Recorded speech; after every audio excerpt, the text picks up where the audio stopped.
Hello everyone, how are you doing? This is MD Tech here for another quick tutorial. In today's tutorial, I'm going to show you guys how to resolve the Remote Access Connection Manager service is not working, error code 0xc0000005. So this should hopefully be a pretty straightforward process here, guys, and without further ado, let's go ahead and jump straight into it. First thing I recommend doing would be actually to check for updates. So if there are any updates available to be installed, I'd recommend going ahead and actually checking for them and then install any pending updates. So go ahead and actually install them.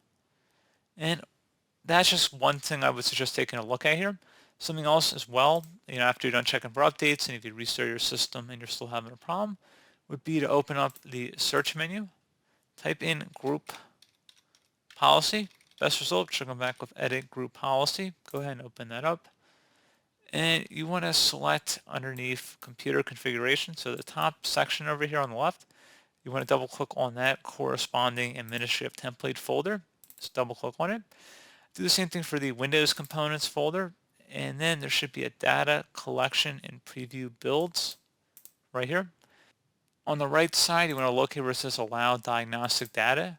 Go ahead and double click on that.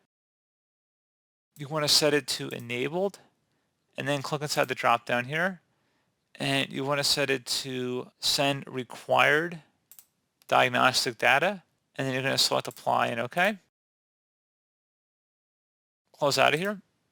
Open up the search menu and type in services. Best match, come back with services. Go ahead and open that up.